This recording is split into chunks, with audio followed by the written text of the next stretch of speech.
Hey, all right. Welcome back to Raff's Brain, a show about things that are interesting to me. This is your host, Rob Raffety.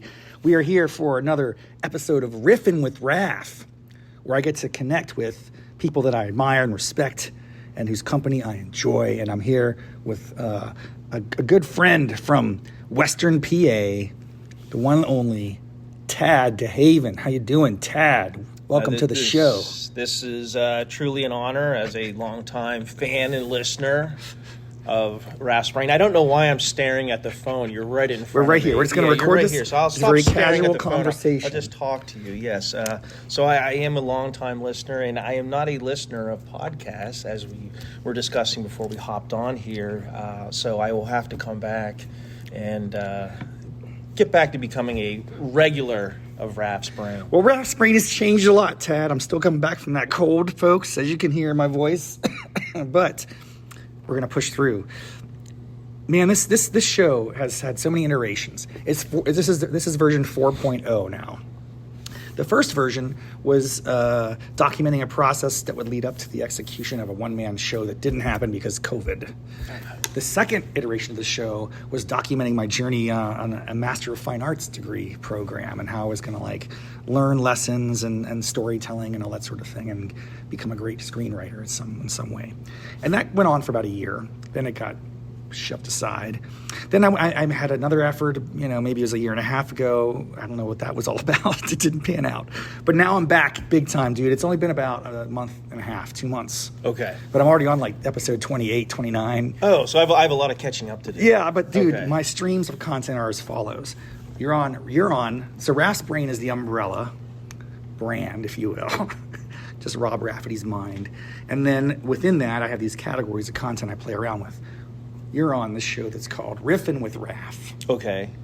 Which is just people that I like and admire and want to have conversations about specific topics. Usually it's 10 to 15, maybe 20 minutes most. And then that's it. And then we come back, maybe we'll revisit whatever we discussed. So I thought maybe you'd have me on for a category of super intellectuals. I don't have that stream. We could start it. We could pioneer a new super intellectuals. Do go on. Yes. So Riffin with Raff is what you're on. There's one that's called Hot Yoga Problems, where I'm just recording my stream of consciousness thoughts on my way back from hot yoga, which I really enjoy. Wow. And then there's comms guy. I'm talking about comms work that I do at Stand Together and other places. So yeah, it's I'm still playing around. It's an evolving process. It's a work in progress, I guess would be the way to put it. But since you're on the show, let's talk about us. Let's talk about when we met. So I believe that was probably maybe 10 years ago at least. You would join the Mercatus Center where we used to work together, and we were fast friends because of our shared affinity for all things Pittsburgh. This is correct. And yes. So where did you grow up? Give us a context. So I grew up in Altoona, Pennsylvania, a former railroad town about 2 hours east of Pittsburgh, and I had family in Pittsburgh. I grew up a rite of passage. I think I was maybe 4 years old. My dad forced me to watch the Rocky Blyer movie, where he goes to Vietnam and comes back. They weren't optional as a child in Western Pennsylvania. You were, and of course this is coming after the Steel Curtain in the 70s, and so when I first started watching Pittsburgh sports, Terry Bradshaw was still there, and even the Pirates had a good year there in '79. Yeah, see, even the Pirates, although my godfather, when I was 3 years old, on a trip to Chicago, brought me back a Cubs hat. Oh no! Don't tell me. Yes, and I was a Cubs fan my entire life. Although it is funny, my dad would take me to one Cubs game every year, and every single year, the Pirates won. Yeah, baby. Without fail, including a year in which the Cubs, Andre Dawson had hit a grand slam in the top of the 10th inning. And they came back and still won. I looked at my dad as this is going to be the year. We're going to beat you. Yeah. And the Pirates proceeded in the bottom of the 10th to score 5 runs, and they had 1 out. Andre Dawson, that must have been 89 or 92 or something like that. Something like that. In that era. Wow. Do you remember his nickname by any chance? Andre the Giant. No. Hawk. Hawk. Hawk. I don't remember that. Yes. See, I'm sorry they don't know the nicknames of the Cubbies. I wasn't. Yeah, that wasn't a fair question. Okay, but they were a great team back then. They had a really good. Ryan Sandberg, right? Rhino. Yes. Rhino. Yeah, I should have asked you that one. Yeah. Greg Maddux even started there, did he not? Or did he end up? He did. And the funny thing about Greg Maddux is how horrible he was when he first started. And I remember checking. Remember when we used to do this? Check the box scores. I remember checking the box scores of Cubs games, and if it was a big loss, I would say to myself, and I'm just a kid, I was like, "Yep, Greg Maddux. He was terrible." And then the rest is history. Yeah, what a remarkable career. All right, so back into Pittsburgh. We're going to focus on the Pittsburgh connection here. And it's okay. It all comes full circle. What I appreciate most about you, I think where we really connected was this reality of being of roughly the same age, growing up at a time, pre-digital era, so you're getting broadcast, maybe some cable television, early 90s, late 80s, possibly where you are, I don't know. But bottom line is, for me, I'm in West Virginia, and all I get is the Pittsburgh broadcasts. It wasn't like I could watch any game I wanted. It was Pittsburgh sports all the time if I'm going to watch anything. That's how I kind of got into it. And our loyalty is to the teams. I get really frustrated now. Of course, you've revealed this other side of you with the whole Cubbies thing, which is kind of thrown me off here. But but it's okay. You're a Pittsburgh sports guy, right? Yes. I mean, you root for it's black and gold. That's the cool thing. All the colors are the same for every team, dude. Yes. You know, that was the last team to do that was the Penguins. Yes, they used like an 80 or something, that or 81. Baby blue color, which is I like kind the of throwbacks cool. are cool, Yeah, but man, yeah. could you imagine if that was their actual color? No. All right, so I think our two, obviously, the most, I guess, devotion that we share is for Penguins hockey. Absolutely. So when did you start watching the Penguins hockey? When do you remember your first exposure to that? Okay, so it's the late 80s, and this Mario Lemieux guy's drafted. I don't watch hockey. My only knowledge of hockey is this Mike Eruzione poster that my dad had brought me back from a trip. He was on the 1980s USA gold medal team that upset the Soviet Union. Yes. So growing up, I had this Mike Eruzione poster. That was the extent of my knowledge. Oh, and he brought me back a Chicago Blackhawks puck. That's it. And I hear about this Mario Lemieux guy, and I have this 8th grade reading teacher who has season tickets to That's Penguins a great games. year. 8th grade, I'm going to say it's like 88, 89-ish. I want to say I'm almost positive it was 88. Okay, so he's been in the league a couple years. He's starting to carve himself out an identity. They still are pretty terrible. Right, exactly. But they make the playoffs. There was one year they made the playoffs. They played the Rangers in the first round. They swept them.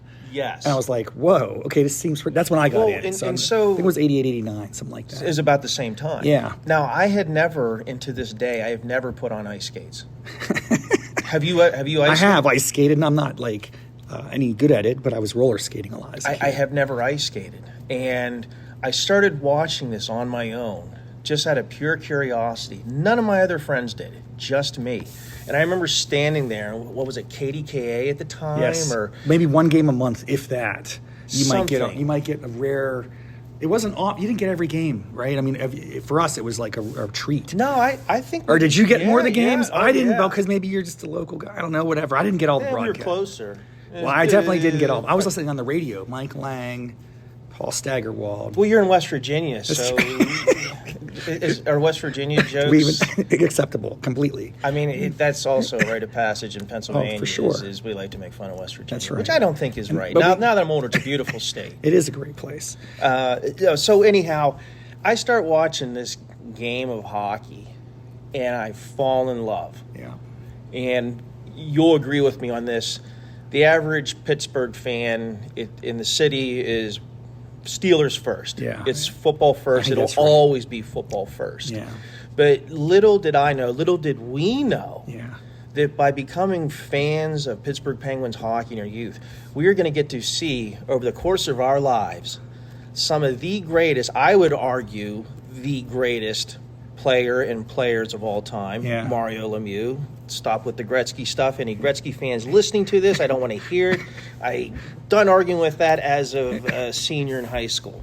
It was Mario. salary cap. He didn't have Yari Curry and Mark Messier on his wings, okay? Right. He had Robbie Brown and an assorted other peanuts. Who was the one guy that had 60 goals, and then he got a free agency deal the next year, and he was never heard from again?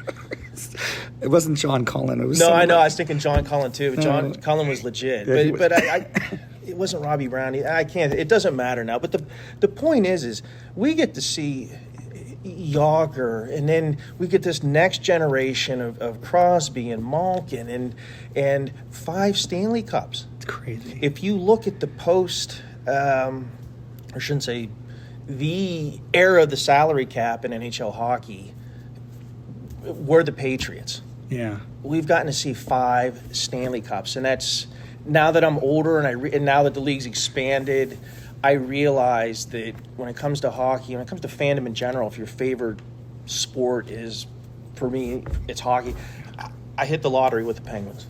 And that is exactly how I feel about it, because I get into about the same time you did. It was the 1989 playoff run. They swept the New York Rangers, and then they played the Philadelphia Flyers, and they had this insane game where Hextall chased Robbie Brown around. Yes, yes. It's like, what? And then when Ron Hextall became the GM of Penguins, I just want to remember that era. It just didn't seem right from the start. It didn't, although he had a background in Pittsburgh. His dad. I didn't know that. I didn't know it either, but until they brought him on, because when I heard Ron Hextall, I was like, Penguins GM, what is going on? That was very upsetting for me.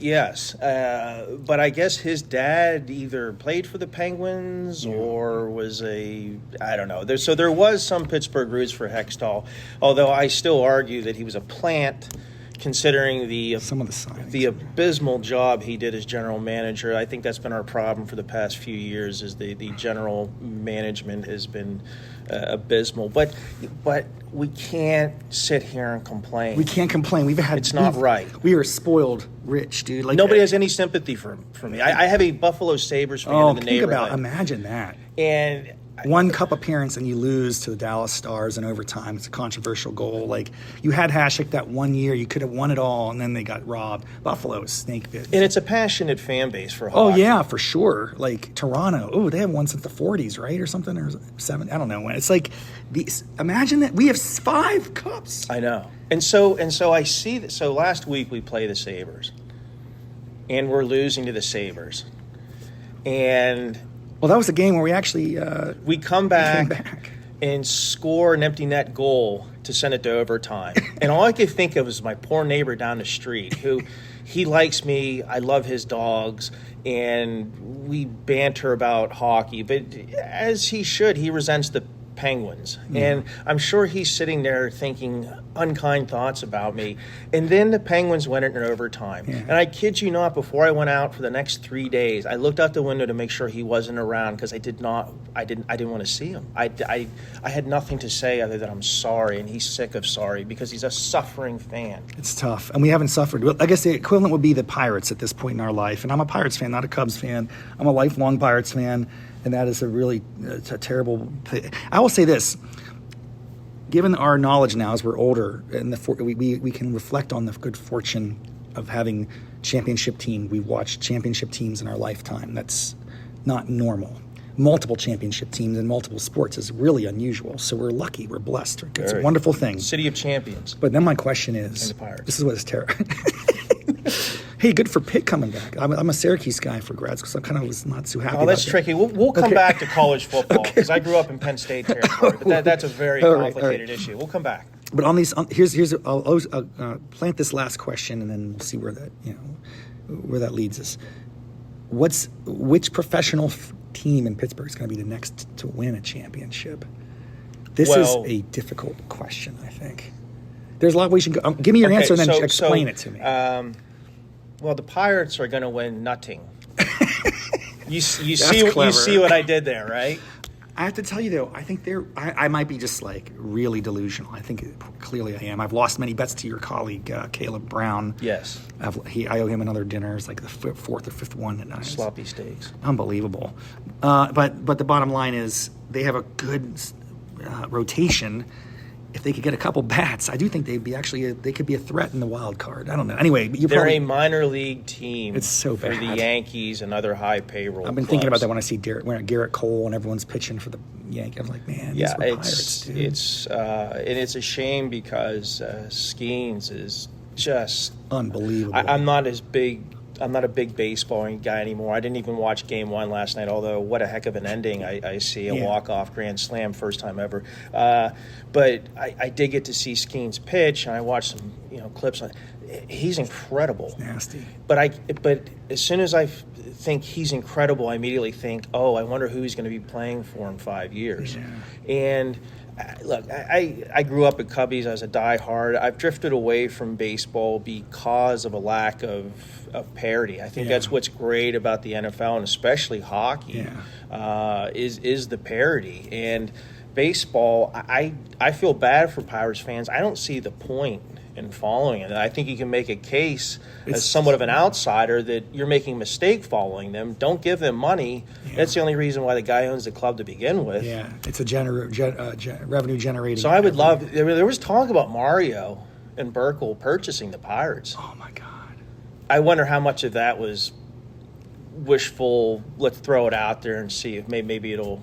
Heck, anybody, steam. Mark Cuban, get somebody. Just get a new one who cares about the team. So I would love to see the Pirates come back, but it's not going to happen. not under the current. Okay, so that's not good. So definitely have the three. So they're out. I was trying to watch the Penguins game last night. I signed up. I saw your tweet about that. Yes. So I had this plan that I'm in D.C. and Friday night. They have this new app out this year for Sportsnet Pittsburgh, which is the station that carries Penguins and Pirates. And so, they're not going to be that great this year, but I'm a real fan. I love them. I want to see Sid before he's gone, Gino before he's gone. And so I pay this $18 for the app, watch it on my phone. I go, I have a nice dinner, get a bottle of tequila, the silver kind because I like to drink healthily. And I'm in my hotel bed. I've got my tequila in the paper cup. And I get my phone, I get it. And I can't get the game. I'm looking at my phone. I'm trying all these. I can't get it. And so you missed a terrible game, by the way. I missed an atrocity of the game. Although the goaltender was third star because he made 46 saves. Know that. Yeah, okay. Joel Blomqvist. In fact, they announced today they sent Tristan Jerry. I saw that to HL for conditioning. So that kind of tells you where things are at. I know some Pittsburgh personalities think that the Penguins are going to bounce back sooner than people expect. I'm not down on Kyle Dubas yet. I think there's a mission impossible going on here with, do we just rebuild or do we try and go for it? And it's not and then, GMs have made bad decisions in the past 5-6 years since they won those 2 cups, and they bad contract, bad players. And I think it's really hitting home this year that this team is – we've been close to a playoff contender the last 2 years. Yeah. This team is looking like not a playoff contender. Okay, so if it's not the Pirates, it's not the Penguins. You think the Steelers have any prayer? I mean, they got – are they any? Yes. So I'm going to go with the Steelers. See, I had to build up to this. All Now this is an interesting one for me because I'm a Steelers diehard. I wear my Jack Lambert jersey. He's my all-time favorite Steeler. Again, the propaganda growing up that my dad forced me to watch that Rocky Blyer movie, which is a wonderful story, and everybody out there should watch it regardless of if they're a Steelers fan or not. But so I don't like Mike Tomlin. I think he's one of the most overrated coaches in football history. And if you look at his playoff record, if you look at what they've done since they won the Super Bowl in his first year with a future Hall of Fame quarterback and Ben Roethlisberger and a good team, I don't understand. He supposedly coaches up the players, yet every year we have another diva wide receiver that's traded or kicked out or suspended or something. So we could go on down the list. He doesn't know how to call a timeout yet. Oh, that's terrible. He doesn't know how to manage a clock. His challenges I think it was the first game of the year. I saw the red flag come out to challenge whether or not it was a catch and for the other team. And as soon as I saw the red flag, I was like, it must have been a catch. Sure enough, it was a catch. And it wasn't particularly close. So I have no faith in Tomlin. I don't understand why he's considered a good, let alone great coach. But here's where I have some faith, is I love this new front office. With Omar's Khan pretty cool. And the guy, the assistant GM, I think it's Weedle, that they got from Philadelphia. And I've felt like for years they've been taking players early that are luxuries if you have a good team. What's his face, the running back from Harris? Alabama. Yes. It's build the trenches. Yeah. And so they've been loading up in the trenches. And I love the fact that they drafted a quarterback out of Pitt in the first round. No, I didn't like that pick. I like the fact that they're willing to admit it was the wrong pick. It was the wrong pick. And we're out. And not be proud and hold on to it. Yeah. So there's definitely a different attitude with that front office. And so I expect growing pains. We're trying two different quarterbacks. We got a young offensive line, a little shallow at wide receiver. But I like the fact that we're in talks to bring on a wide receiver. Yeah, how often have we ever... Cup, right? Cooper Kupp. Or we were never in the discussion. The Steelers are never in the discussion to get a prized free agent, right? It's not the Steelers' way. I'm glad the Steelers' way is going away. Yeah. Because it really hasn't been successful for about 20 years. So I think that if you can have some success, rookie contracts are really important. Look at San Francisco. Oh, yeah. You get a Super Bowl quarterback. They didn't win it, but a Super Bowl quarterback on a $1 million contract, that's how you get to the promised land. So if not this year, maybe before TJ Watt's time's up. That's the toughest thing for me. Like, our D is so good, and TJ doesn't even have a playoff win yet. Right. Will he ever? Right. So the timing needs to be right. The drafting needs to be right. They've had two good back-to-back draft classes, and they're building a strong offensive line with good young talent. So you're going to say Steelers are the most likely. Most likely. I'm not saying they're going to. Of the three. But let's say in the next 7 years, 5 to 10 years, I would say Steelers, then Penguins, and the Riverhounds, and then the Pirates. yeah. I don't even follow soccer, but I know that there's a soccer team there. Apparently, they're good. I guess good. Yeah. We'll talk about them some other time. But anyway, no, we're not. This is good, man. This is good. I think I track with your. I all know that actually. I can't even forecast a year when we might expect the next championship to come to our town, professional sport. That's terrifying because you grew up at a time when, one of the three teams was usually in contention, and it's not going to be like that for a while. And especially when it's like, oh man, that's like generational talent. We will not get the next. I mean, we've had Lemieux, Yager, Sidney Crosby, Geno Malkin. It's ridiculous. Those are four of the best players in the league's history. You could argue, and somebody put this out on Twitter X, whatever they're calling it these days. Somebody put this out last week that if you had a team Mount Rushmore of hockey, no one would compete with ours, right? Yes, although the Edmonton people felt a little bit differently. Edmonton's pretty solid, man. I think Edmonton's clearly number 2. I love your optimism, dude. I love your faith, your commitment to the black and gold. I share that immensely. I'm trying to divorce myself from emotional. It's hard. It's impossible to do when you're indoctrinated as a youth, but I don't want to get. I do need to get to a life where I'm not always upset when they lose, because we have awesome memories. It's true. That's right. And I think about Detroit Lions fans, we talked about the long-suffering Buffalo Sabres fans. They don't even really have happy memories when they get together. When those fan base forms of Rob and Tad talk about stuff. Remember when we blew it? Remember when we were 0-16? Right? That's what they talk about. We sit here and talk about Super Bowls and cups and best players of all time, and so at least we have our memories. If we leave this rock with seeing no more championships, we're still way ahead of most people. Exactly. I got to party with the Stanley Cup once. So no, you did not. I did. We're going to have to talk about that in detail, and the next time we get together. I appreciate you for sitting down here for a little bit just to say hi to my listeners, my tens of fans. And I'm hoping my appearance is going to at least double that. Oh, we're gonna start getting the numbers up big time. Okay. Thanks, everybody. Thanks, Chad. See you next time on Raff's Brain. Bye-bye.